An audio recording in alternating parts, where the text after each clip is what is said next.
This is The Opinions, a show that brings you a mix of voices from New York Times opinion. You've heard the news. Here's what to make of it.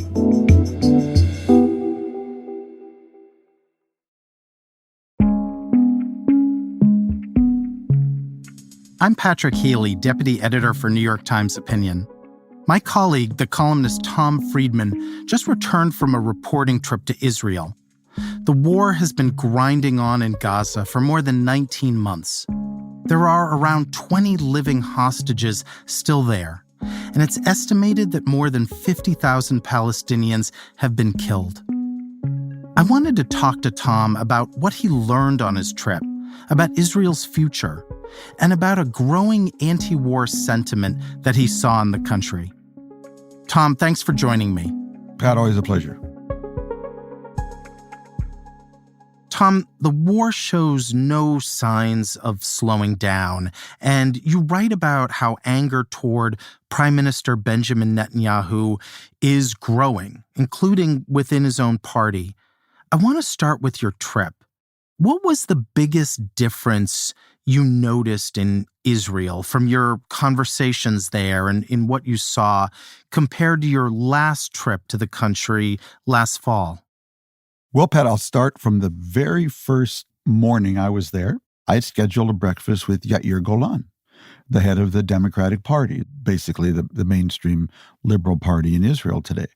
And we had talked about a range of things. But after breakfast, as we were walking out of the hotel, Pat, his phone, I could see, was blowing up. And I didn't know what it was about. And they explained to me that he'd given an interview, I think the evening before, with Israel Radio, in which he decried basically this war with no end, with no plan, where so many Palestinian civilians were being killed, and used the term that Palestinian children were being killed as a hobby, and absolutely condemned that. Well, you can imagine what that did in Israel, just ignited a firestorm from the right, condemned him, demanded his resignation. It was all, how dare you suggest that the Israeli army was killing Palestinian children as a hobby. So I then watched this firestorm absolutely spread over the next 2 days I was there. And it more and more morphed into anxiety, discomfort, frustration with the fact that Israelis were at war for 600 days now in Gaza. There's no victory. No sign the last hostages are going to be returned. Every sign that Netanyahu is continuing the war to keep himself in power. And a growing chorus outside that the number of Palestinians being killed there, civilians now, was just out of control. And so that really got me thinking, and then listening very carefully to every voice I heard. And it was clear to me that something new was going on. That for the first time, from the left, from the center, and from the right, you had Israelis saying, this war has got to come to an end. And polls were indicating this as well. There are those on the right who feel the war has simply been bungled. They're pro-war. They want a victory, but they feel the administration in Israel has bungled it. There are those from the center, like Ehud Olmert, who are they travel abroad a lot, Pat. And he just stated, we are committing war crimes in Gaza. Because he's confronting that truth, everywhere he goes. And there are people from the left, like Yair Golan, who simply, he probably would have chosen different words to express it because he gave a kind of free shot to his critics, but who are just not going to remain silent anymore. I wouldn't call it a full-blown anti-war movement yet. That will not happen in Israel until the hostages are released. Because for the majority of Israelis, as long as these hostages are cruelly being held by Hamas, their sympathy for Palestinians in Gaza is quite limited. But we're seeing the beginning of something really new. Tom, was the thrust of your conversations around criticism of the execution of the war, of military operations, or was it more existential than that, more in the space of what is the point of all this continuing on and on, or was it something else? So depends who you talk to. For some people, it's just, I'm tired of this. I want it over. And you'll remember it because we did a column on this very, very early on. I said the four most dangerous words in the Middle East are once and for all. And they were promised this, we're going to finish this problem once and for all. And it's clear to them there is no once and for all, number one, after a huge sacrifice. So that's certainly for some people. For others, there is the moral question. But the point I pointed out to people, including to Yair Golan when we talked, is that something very technical but very important.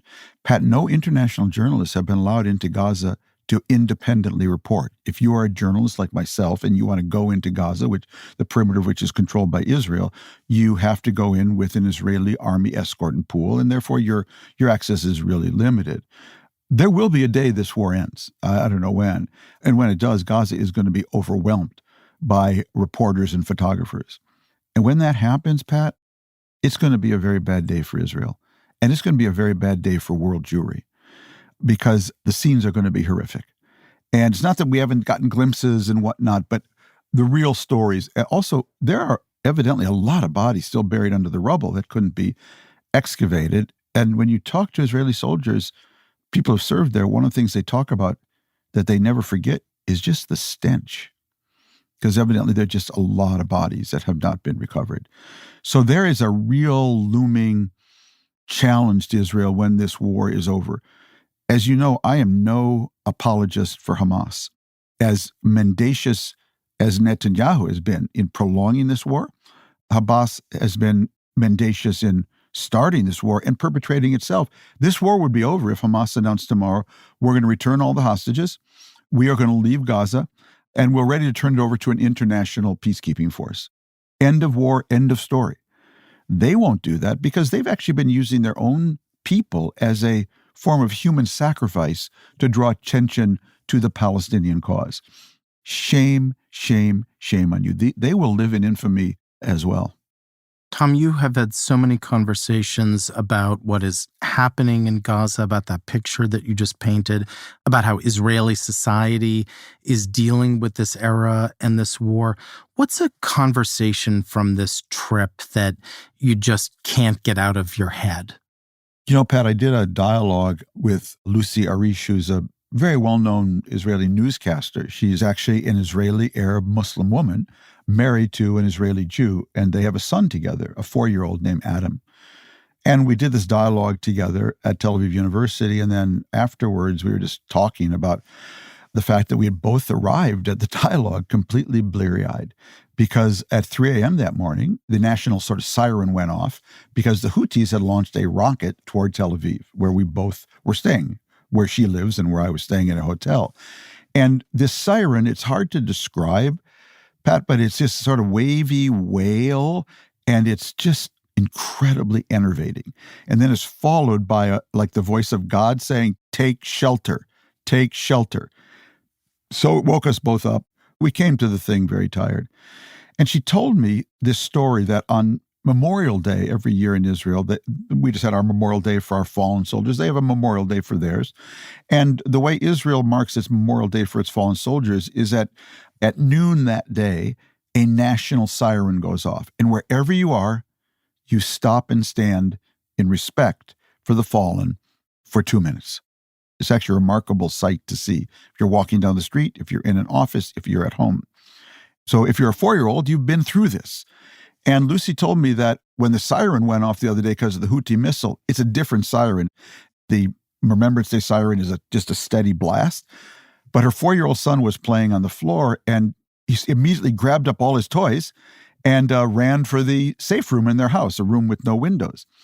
And Lucy said, I had to explain to him that, no, this siren is for our fallen heroes. The other siren is for the Houthi rockets. Well, that's a lot to process for a 4-year-old, but it's a sign, Pat, that you've been too long at war when you have to explain the difference between sirens to your 4-year-old. Mm-hmm. That's such a powerful story, Tom. Tom, we're not far from the 2-year mark of October 7th and the start of the war. And it seemed like for a time there was a high tolerance in Israeli society for the military operations in Gaza, given Hamas's attack, given the hostages. But I want to make sure I'm precise here. Were you seeing the start of some kind of tipping point happening in Israeli society, or did it feel more like early signals that something may be happening? I think I saw the tipping point to a tipping point. And by that, I mean the first signs of people really speaking out in blunt language about the level of killing of civilians that's going on in Gaza that Israelis have not actually been that exposed to by Israeli television or the media. But now it's become inescapable, not only because what they're seeing and hearing, but because so many of Israel's traditional allies, particularly the European Union leaders, are now just speaking out bluntly. And so, again, until the hostages are released, the vast majority of Israelis are not going to be moved by that. But it's telling me that when the hostages are released, if there is a deal, there is a storm coming. There's going to be a real national wrenching debate, discussion, fight over what was accomplished in this war. Why was it prosecuted? Why did it happen? And I think that's going to be very challenging for Netanyahu to survive. He is such a survivor, I would never rule him out. But it is not an accident, Pat, that Netanyahu is doing everything he can to delay that reckoning moment because something in his gut tells him it's coming for him. Tom, the U.S. has long aligned with Israel as a strong democracy in the Middle East. But listening to you and listening to this notion that the democratically elected leader, Benjamin Netanyahu, may be delaying this reckoning, that it may be in his interests to delay this reckoning, you find yourself wondering, how does Israeli society feel about a prime minister who may be putting his own interests, as you report, ahead of the interests of the country? What's the most important thing for people to know about today's Israel? Just as the Republican Party today controls the House, the Senate, the Supreme Court, the White House, in Israeli terms, as long as he can keep his majority together, he can stay in power till 2026. So there's enormous frustration, that you see things in front of your face that you know are wrong and awful, and that this administration in Israel is like one here, is really now pushing up against constitutional limits. It's like a membrane in America and in Israel, and both governments are pushing up against that membrane, and you're just holding your breath, Pat, for the day they punch right through it. And in Israel, we may be seeing it in the next few weeks because Netanyahu has fired the director of the Shin Bet, Israel's domestic combination FBI, sort of military intelligence. It's a huge and giant and important institution in Israel run by a man named Ronen Bar. Ronen Bar is currently investigating Prime Minister Netanyahu's own office team for having actually been covertly working with Qatar to improve their image on the world stage and taking money from them. And Netanyahu fired him. And the Supreme Court in Israel ruled, you cannot do that. So we are maybe days, Pat, from a real constitutional crisis in Israel. Does Bibi step back and withdraw his nomination of the new head of their FBI, or does he insist on going ahead with it? If that happens, they're going to burst through that membrane called the rule of law, and then it's Katie bar the door. Tom, you've written about how Netanyahu is increasingly giving in to the most far-right elements of his political coalition. I know this is dangerous, Tom, but can you take us inside Netanyahu's head right now? Kind of, he has all of these competing interests that you laid out. He's got this relationship with Donald Trump. He has a once and for all mentality that you described before. What is going on inside his head right now?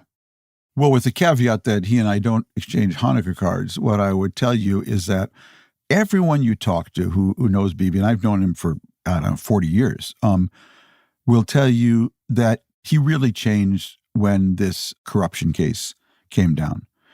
And he became sort of desperate for political survival because Israel has convicted and imprisoned a prime minister and a president.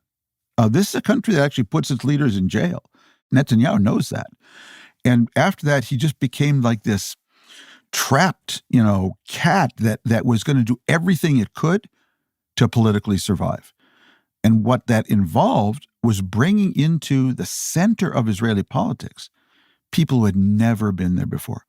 People like Bezalel Smotrich, the finance minister with a position in the defense ministry, and Ben Gvir, the national security minister, who now is head of the police. And as I've told American Jews, you've actually never met Jews like this. You didn't go to Jewish summer camp with these guys, okay?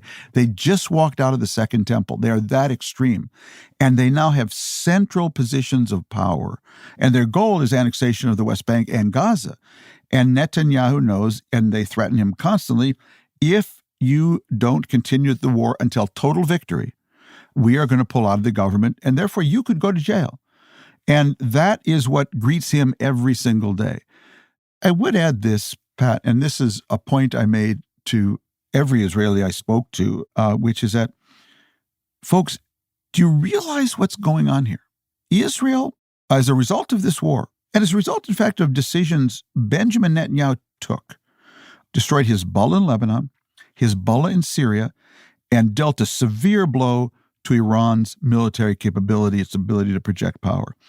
As a result of that, of those military actions, Netanyahu basically liberated Lebanon from the grip of Hezbollah, liberated Syria from the grip of Hezbollah, Iran, Russia, and Bashar Assad, and created the conditions in the region where we are actually talking seriously. Donald Trump met with the new president of Syria making peace with Israel.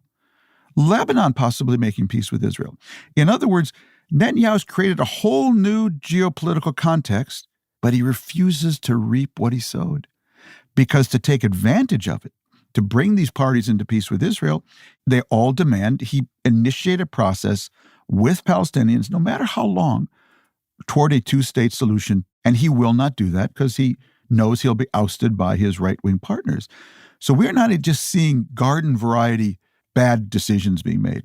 We are seeing historically bad decisions being made.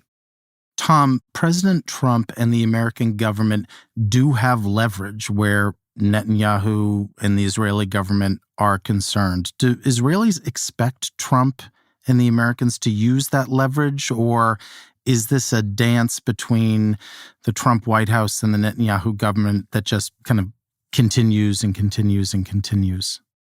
Well, so many Israelis ask me, will Trump save us? And I did have to tell them, when you're hoping for Trump to save your democracy, you're not in a good place. That said, Trump has his own interests and his own understanding of American interests. And it's driving Netanyahu crazy. Because when he was elected, he thought, we are on easy street. Don't have to worry about Kamala Harris, no Biden, no AOC. We got Donald Trump, baby. And I warned them at the time because I knew Trump had some issues with Netanyahu. But it turns out that Trump disagrees with Netanyahu on a fundamental thing. Trump has decided he wants to make peace with Iran. Mm-hmm. He wants to do everything he can to diffuse the Iranian nuclear threat diplomatically. And he sees this as his not only a Nobel Peace Prize, but also as a very legitimate way to diffuse the tensions in the region. Mm-hmm. So this has put Netanyahu has made him crazy, because not only is Trump singing from a different hymn book when it comes to Iran now than Netanyahu, but Netanyahu can't pull the old levers he could when Democrats were in office. If Biden tried this, Netanyahu would call up Lindsey Graham, he'd call up the evangelicals, they would all lobby Republicans, then the Republicans would all use their strength in Congress to block the administration. End of story. Now suddenly Bibi looks for that lever, that Republican lever, that evangelical lever, he pulls it and it comes off in his hand. And he's saying, oh my God, I got no juice in Washington.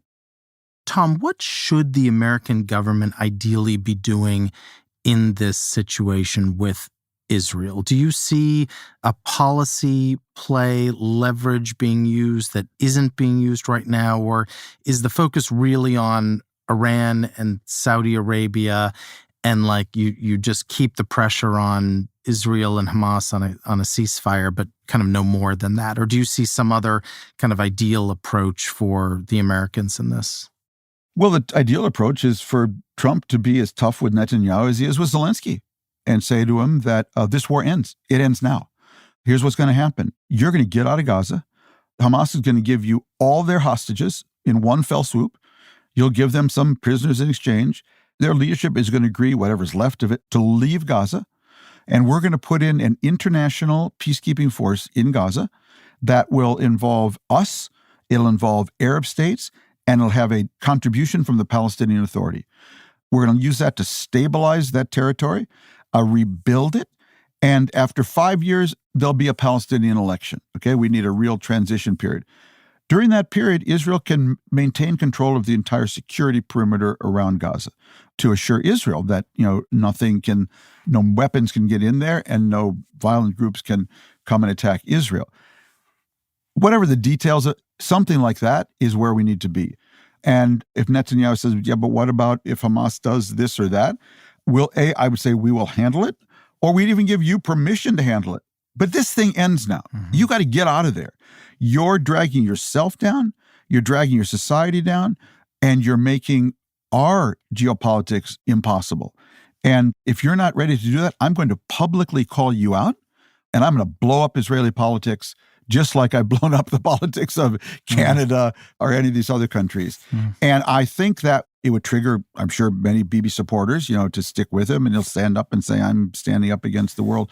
But for many other Israelis who are moderate and understand the situation, I think that they would welcome us. I've said this so many times, Pat. Friends don't let friends drive drunk. And Israel today is driving drunk. Tom, thanks so much for the conversation. Pat, always a pleasure.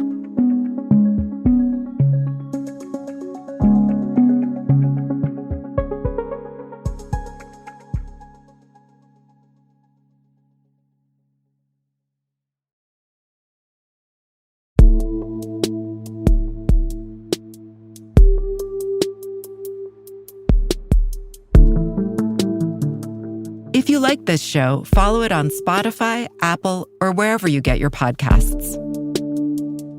The Opinions is produced by Derek Arthur, Vishaka Darba, Christina Samuelewski, and Jillian Weinberger. It's edited by Kari Pitkin and Allison Bruzik. Engineering, mixing, and original music by Isaac Jones, Sonia Herrero, Pat McCusker, Carol Saburo, and Afim Shapiro. Additional music by Aman Sahota. The fact-check team is Kate Sinclair, Mary Marge Locker, and Michelle Harris. Audience strategy by Shannon Busta and Christina Samuelewski. The director of Times Opinion Audio is Annie Rose Strasser.